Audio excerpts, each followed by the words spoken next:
Bueno, pero tenemos ahora el privilegio de poder conversar con un joven científico. Su padre es natural del departamento del Beni, su mamá es de origen iraní. Él nació hace aproximadamente 27 años en el departamento de Santa Cruz. Es denominado ahora como el genio boliviano. Postuló a 9 universidades después de haber concluido sus estudios en el Colegio La Salle, en la capital oriental, y en todas las universidades lo aceptaron, pero él escogió una en particular. Vamos a conversar ahora con Mohamed Mostajo, que ha aceptado darnos algunos minutos de su valioso tiempo en su paso por Bolivia para hablar acerca de todos los proyectos en los que está trabajando y acerca de las investigaciones científicas que lleva adelante. Mohamed, gracias por su tiempo, bienvenido a Gigavisión y bienvenido a Quinto Poder. Muchas gracias, Carly, por tenerme. Un saludo a toda la ciudad de Santa Cruz y al resto del país que nos está mirando hoy. Un joven bastante humilde, de diálogo fácil. ¿Quién se esconde detrás de usted? ¿Hace noticia ahora, hace revolución, hace revuelo su aparición en nuestro país? ¿Quién es Mohamed? Bueno, Mohamed es un investigador de parte del Instituto de Células Madre de Harvard, donde somos 1000 investigadores trabajando juntos en lo que nuestro eslogan, que es redefinir la salud. Y yo soy especialista en neurociencia molecular, donde estudio particularmente, y creo que me vas a preguntar un poco más detalles después, la reprogramación de circuitos cerebrales. ¿Cómo llega Mohamed a esta prestigiosa universidad a la que muchísimos jóvenes quisieran llegar, pero no todos tienen el privilegio de hacerlo? ¿Cómo llega usted a esa universidad? Bueno, si me preguntan eso todo el tiempo. Bueno, yo hice mis estudios de licenciatura en el Instituto de Tecnología de Rochester.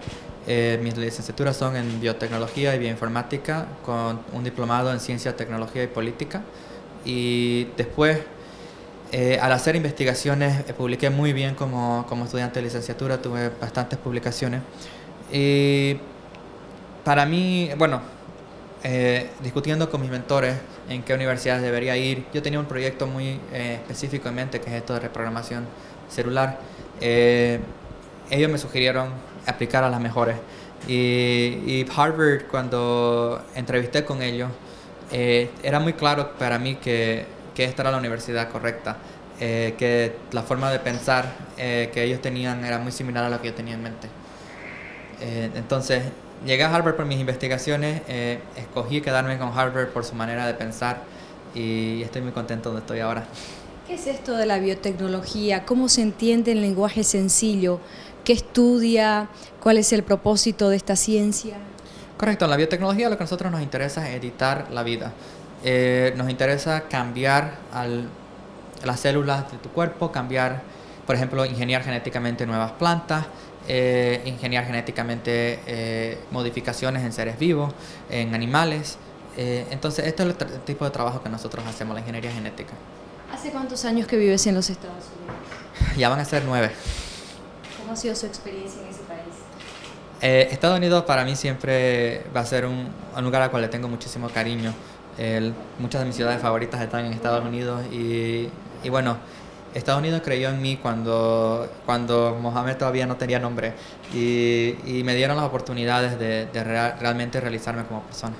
Hablando un poco del plano personal y de la familia, ¿cómo recibió la familia de Mohamed la decisión de tomar nuevos rumbos y de apartarse un poco del nido para poder ir detrás de sus sueños? Bueno, tuve la suerte de que ambos mis padres estudiaron en el exterior, tanto el colegio como la universidad. Entonces, y nosotros cuando yo era chico viajábamos también bastante. Entonces, la idea de irte del país a cumplir tus sueños fue siempre estuvo presente en la cabeza aunque ninguno de mis hermanos más se fue. Siempre fue algo que no era nada de fuera de lo normal. Aunque mi madre está dedicado completamente a crear un hogar donde todos queremos volver. Entonces, siempre que vamos, creo que los que más sufrimos somos nosotros allá. ¿Extraña la casa? Extraño el calor de la gente boliviana, extraño el llegar a mi casa, el cariño de la gente, que siempre te saluda, que siempre te habla como si te conociera de toda la vida. Y eso es algo único de Bolivia, ¿no? ¿En qué momento, Mohamed, se da cuenta de que le gusta la biología molecular, algo que quizás no es muy conocido, pero efectivamente es una ciencia en la que se está trabajando silenciosamente todos los días. ¿Cómo se da cuenta de que es eso y no de repente la medicina o alguna otra profesión? Claro, yo siempre decía que me gustaría ser médico, pero que no quería ver pacientes. Y tuve ¿Cómo es eso? ¿Cómo se Exacto, entiende yo quería eso? trabajar en algo que tenga relacionar con la salud, pero que tenga un impacto más alto que ver un paciente y curar un paciente uno a la vez. Un tipo de carrera, para mí era claro que era investigación, aunque no tenía idea que existía la biología molecular en ese entonces. Entonces yo quería algo donde un descubrimiento, un día de trabajo pueda ayudar a mucha gente en vez de estar trabajando con una sola persona a la vez. Yo decía que si tenía pacientes y alguien se me moría, me iba a deprimir más yo que la familia del muerto. Entonces, eso fue lo que a mí me motivó a buscar otras alternativas similares a la medicina, pero que no tengan pacientes. Y para mí la decisión de genética la tuve cuando fui parte del Instituto de Jóvenes Líderes Científicos, un programa organizado por el Departamento de Estado de los Estados Unidos, en el cual yo fui becario a través de la Embajada de los Estados Unidos en Bolivia. Es un programa de 2 semanas en los Estados Unidos para estudiantes de colegio, y Bolivia me ha enviado 2 estudiantes por año desde ese entonces a través de esta embajada. Y ahí nos dieron una charla sobre genética de menonitas. Y esa charla para mí me abrió los ojos y llegué de allí diciendo, eso es lo que yo voy a estudiar. Yo el resto de mi vida voy a estudiar genética de personas. ¿Por qué fue importante esa charla? ¿Cuál era el contenido? Era algo que a mí me pareció muy interesante, porque dentro de esta población existía tanta microcefalia. Entonces, los menonitas tradicionalmente son personas que mantienen relaciones sentimentales solamente con miembros de su comunidad. Y cuando esto pasa, errores genéticos quedan fijados en esa sociedad, que son quizás en proporciones mucho mayores a que los verías fuera de esa sociedad. Entonces la población menonita tiene un porcentaje mucho más alto, por ejemplo, de microcefalia que ninguna otra población. Eso le llamó la atención y quiso seguir investigando. Correcto, y que me llamó la atención para decir cuando como algo que una persona decide o que una subcultura decide afecta la enfermedad de una persona que no ha nacido todavía o que ni siquiera ha sido creada todavía. Y cómo podemos usar la genética para entender, por ejemplo, cosas como la migración humana. ¿Cree que esto podría determinar muchas cosas en el movimiento y lo que sucede en el mundo? Correcto, y siempre yo digo, una de las claves, por ejemplo, una de las grandes discusiones en América, por ejemplo, es de dónde viene el hombre americano. Si nosotros vemos la aparición del hombre americano en los libros, nos dicen que venimos el sudamericano viene de Norteamérica, pero siempre ha habido un debate, por ejemplo, si existieron humanos también que llegaron no solamente de Norteamérica hacia Sudamérica, sino también de la Polinesia, y que tuvieran la tecnología necesaria para cruzar el océano Pacífico. Y ahora no tenemos nada de las muestras de las barcazas que pudieron haber utilizado ellos. Sin embargo, si empezamos a secuenciar el ADN, por ejemplo, de los indígenas sudamericanos, yo creo que vamos a poder empezar a ver si hay una contribución de Polinesia a la genética sudamericana, algo que cambiaría los libros de historia para siempre. Eso le iba a decir, podrían cambiar la historia con la que todos hemos crecido y que siempre se ha creído. Estos estudios de genética son fundamentales y se están realizando actualmente en Harvard. Harvard tiene una gran presencia a través del Instituto Broad, que es el instituto de genómica más grande del mundo y es un instituto compartido entre Harvard y MIT. Ellos no están mirando específicamente al hombre sudamericano, ellos miran la interacción entre el humano y las otras especies humanoides que existieron. Por ejemplo, si ha habido mezcla entre lo que nosotros llamamos humano moderno y los neandertales, por ejemplo. Y lo que hemos encontrado es que al salir de África, la primera migración, y existiendo neandertales, de hecho, todas las personas que no son africanas tienen en su genoma un poquito de neandertales. Usted y yo somos un poquito neandertales, hasta un 5%. Eso es sorprendente. Para nosotros sí, porque nos cambió los libros de historia para siempre. Nos mostró de que los humanos y los neandertales sí se mezclaron y que tuvieron hijos y que nosotros somos productos de esos hijos. ¿Qué otros estudios ha llevado adelante a lo largo de estos 9 años? Bueno, vale aclarar que yo no hice este estudio, es un estudio que me parece particularmente interesante. Mi trabajo inicial fue en la pérdida de audición, en intentar entender por qué hay personas que llegan a los 50, 60 años y algunas escuchan mejor que otras. Los libros nos dicen que esto es por el estilo de cómo vos viviste toda tu vida. Escuchaste música fuerte, trabajaste en minas, en ferrocarriles, etcétera, pero tienes una pérdida de audición más grave que una persona que no. Y esto en mi cabeza no hacía sentido. Y no hacía sentido porque había una cosa. Hace 60 años atrás el rol de la mujer era bastante estereotipizado. Ver estereotipo, perdón. Sin embargo, vemos una gran diversidad de capacidad auditiva en las mujeres. Hay mujeres que no escuchan para nada y hay mujeres que escuchan muy bien y han vivido un estilo de vida muy similar. Entonces, cuando nosotros empezamos a secuenciar el ADN de estas mujeres, nos dimos cuenta de que había variaciones genéticas que predisponían a las mujeres a pérdida de audición. Interesantemente fue en un gen que normalmente es utilizado en el cuerpo para procesar estrógeno, lo cual te indica que el estrógeno y un exceso de estrógeno puede tener una función en algunas mujeres que tengan una variación genética de causarles pérdida de audición, y nos hace repensar si la píldora anticonceptiva, que es basada en estrógeno, debería ser dada a todas las personas, a todas las mujeres, o solamente a las que no tengan esta variación genética. Ese fue un descubrimiento que yo hice, fue mi primer descubrimiento. ¿Cuánto tiempo le llevó a hacerlo? 3 años de secuenciar ADN. ¿Fue difícil? Fue duro, fue harto trabajo, fueron hartas amanecidas. Yo era bastante niño, yo tenía 18 años cuando empecé con esta teoría, y que tenía 21 cuando llamé a mi jefa y vi los datos. Eran las 4 de la mañana y la llamé y le digo: tienes que venirte ahora. Y te venís, y como que ella vino en media hora, estábamos y nos quedamos hasta las 9 de la mañana analizando y mirando los datos sin poder creerlo, ¿no? ¿Qué emoción le provocó ese descubrimiento? Fue la primera vez que dije: soy la única persona en el mundo que sabe esto en este momento. Y eso es lo que me apasionó por las ciencias para siempre. Y de ahí ya nunca... Y como os digo, no hay mejor sensación que la sensación de descubrimiento. Aparte de ese que ha sido el primer descubrimiento que ha hecho Mohamed, ¿qué otros pasajes, qué otras investigaciones ha podido observar, si no en primera persona, de lejos, con admiración? Yo he hecho otras investigaciones más. Una fue en mostrar de que podíamos revertir efectos de enfermedades musculares utilizando una terapia de ARN. Entonces mi grupo fue el primer grupo en mostrar que esto era posible dentro de animales. Y también trabajé con Roger Chen, Premio Nobel de Química 2008, en una idea que teníamos en común, que era crear moléculas sintéticas que te permitan que puedas hacer una tomografía como médico de tu paciente con cáncer, pero que ese líquido que usas para teñir el tumor antes de entrar al tomógrafo, que impregne al tumor de un color verde. Entonces, cuando el médico pueda abrir después al paciente, vea el tumor pintado de color verde, exactamente las mismas células que él vio en tomografía, y cosa que él pueda hacer una incisión más precisa y pueda remover el tumor porque está de otro color. Entonces, ese fue un trabajo que terminamos con Roger en 2010, poquito antes de que me vaya a Harvard.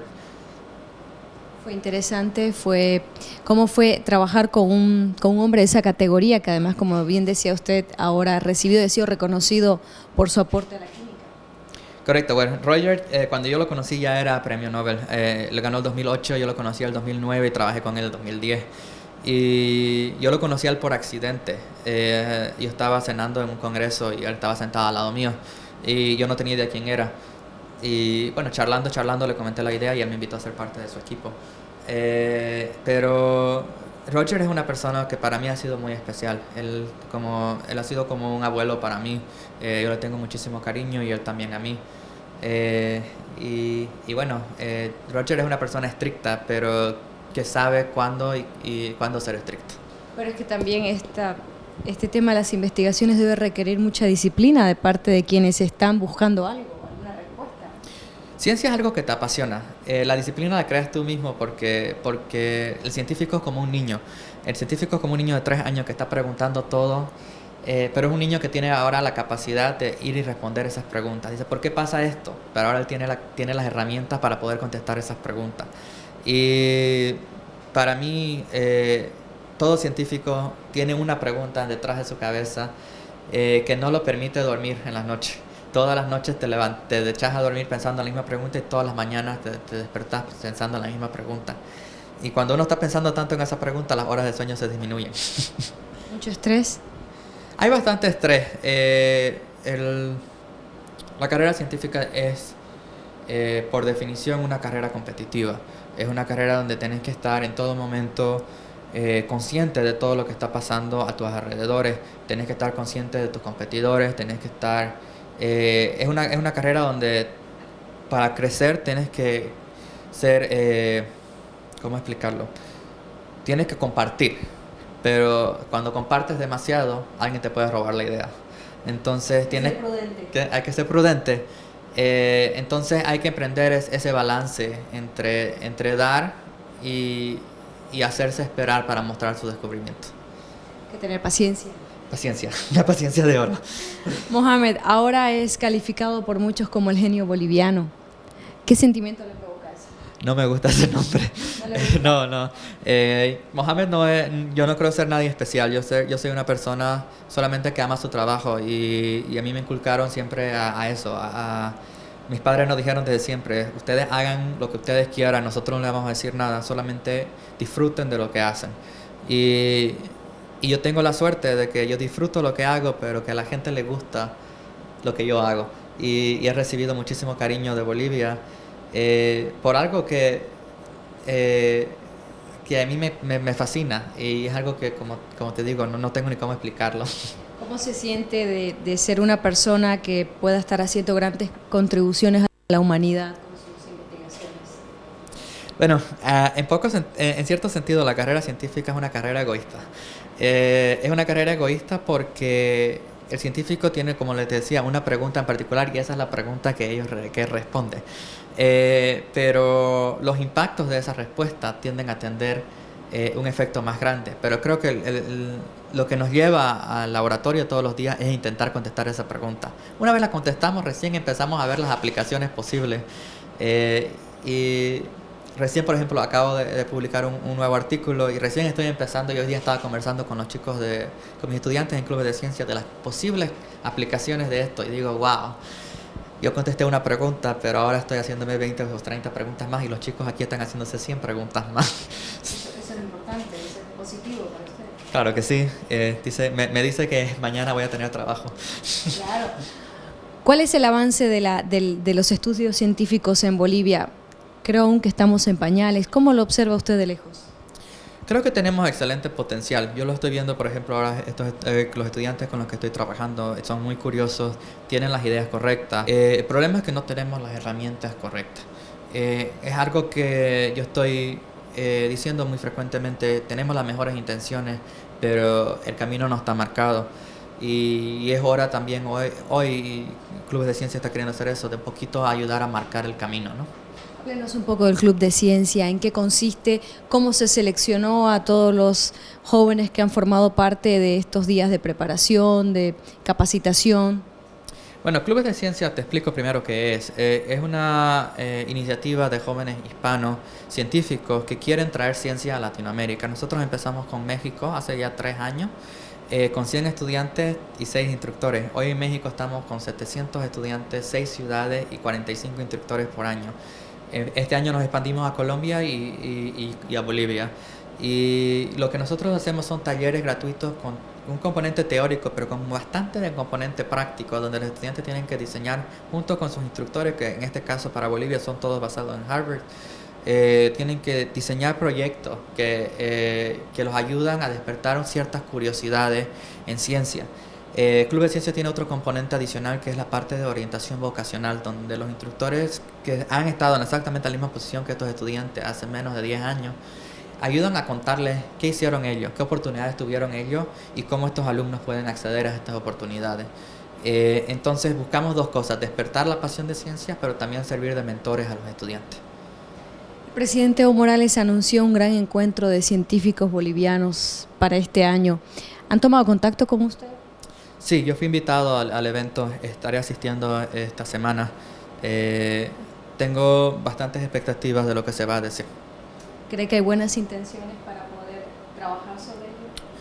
Correcto, creo que hay muy buenas intenciones. Me parece que el grupo que está viniendo es bastante diverso, entonces tengo todavía un poco de preguntas de cuál va a ser el enfoque del Congreso en sí, ya que tenemos físicos nucleares junto a biólogos, junto a personas que trabajan en petroleras. Entonces estoy con bastante expectativa de cuáles van a ser las charlas en común. ¿Qué le diría usted al presidente si él le pide un consejo respecto a cómo forjar el camino para poder incentivar a todos los potenciales científicos en Bolivia?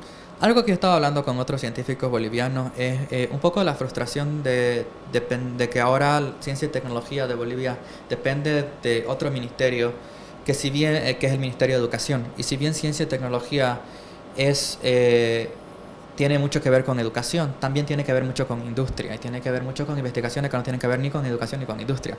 Entonces, lo que nosotros teníamos en mente es que creemos que es el momento de empezar a pensar, como pensó en su momento Argentina, Brasil y ahora Chile, en crear un ministerio independiente de ciencia y tecnología, donde decisiones que se están tomando estos días en el país, por ejemplo, satélites para comprar, plantas nucleares para armar,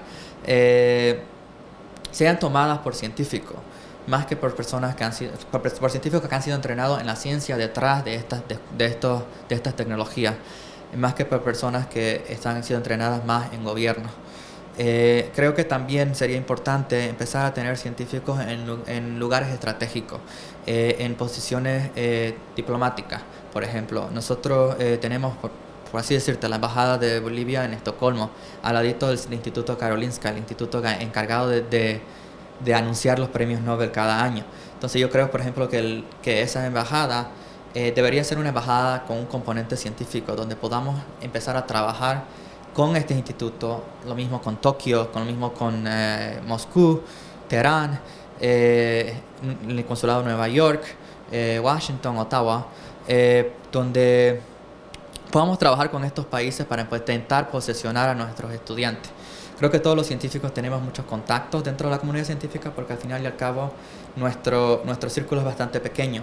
Entonces, personas que puedan hacer estas llamadas y ayudar a conseguir programas para que estudiantes bolivianos puedan ir a entrenarse a estos institutos que son los mejores institutos del mundo.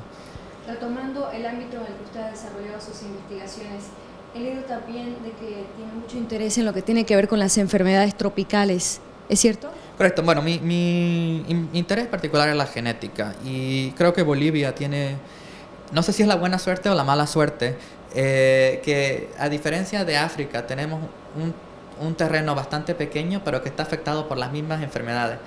En el caso de África, hay regiones de África donde la población está afectada por una enfermedad y es otra región la que está afectada por otra enfermedad y otra por otra enfermedad. En Bolivia tenemos una población bastante pequeña, relativamente hablando, en un área bastante pequeña. Entonces, es la misma población que está afectada por un sinnúmero de enfermedades tropicales.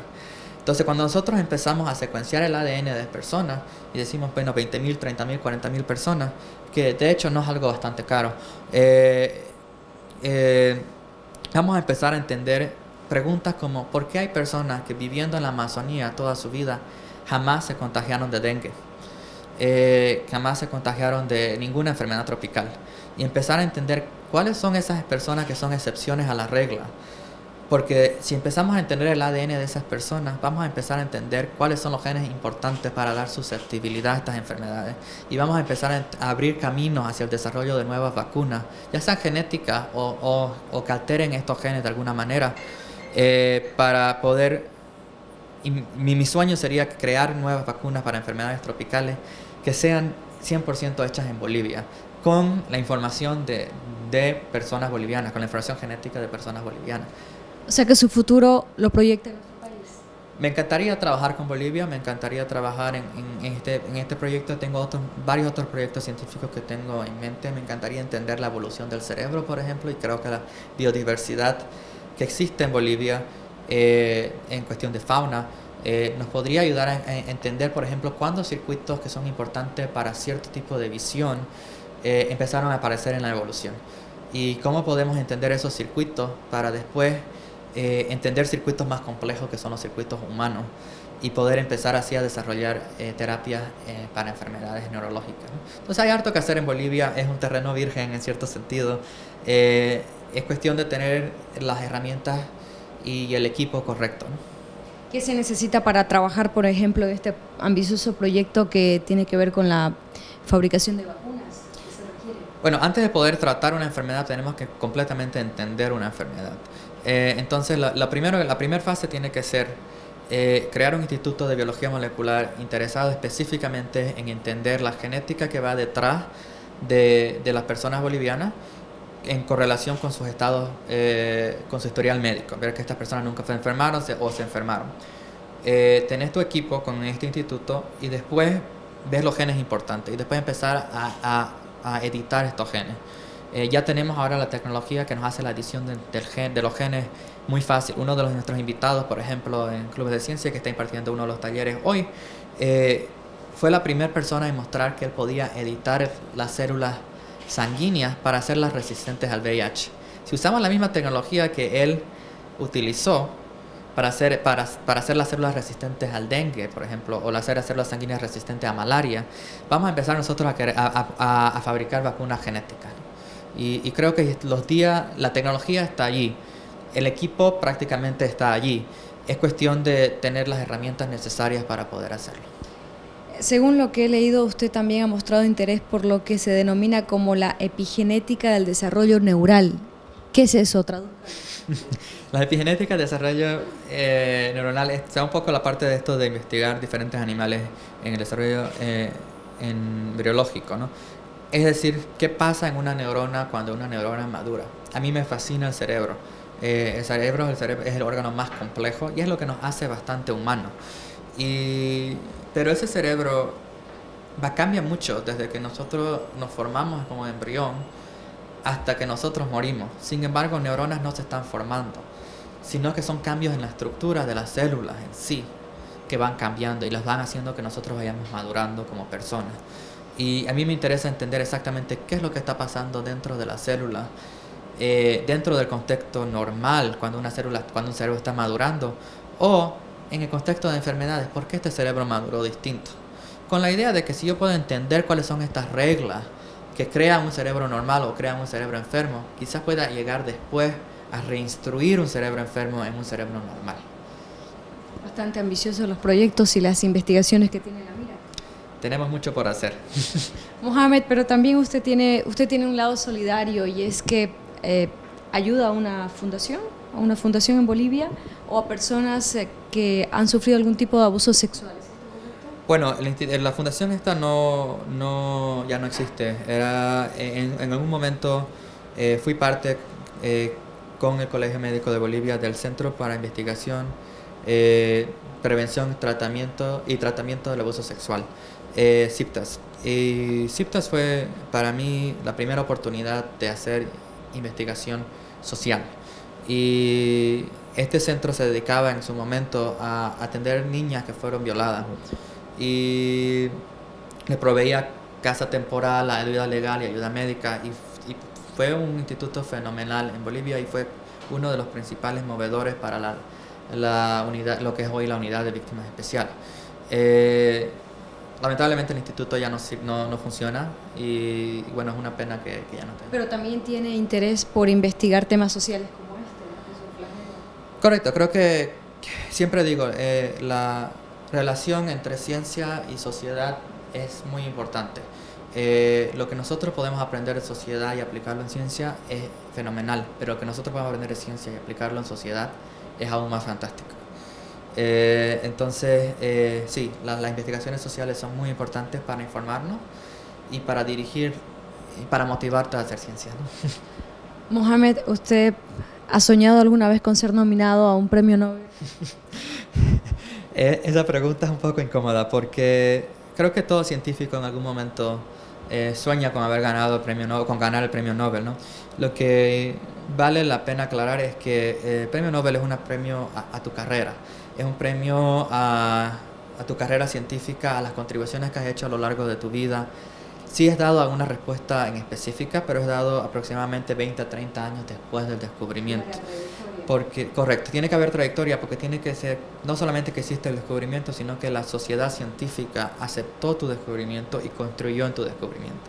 Entonces, muchas veces cuando me preguntan, ¿quieres ganar el premio Nobel? En cierto sentido, no importa, yo quiero hacer mi ciencia y como les digo, a mí me encanta hacer lo que hago y si a la gente le gusta lo que hago, pues bienvenido.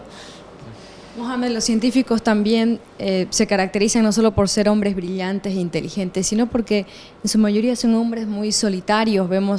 Hemos visto un sinnúmero de películas incluso que hablan ahora de la vida de científicos renombrados que han sido hombres muy solitarios. ¿Cómo se define usted? Ese es el científico antiguo y todavía los tenemos por ahí.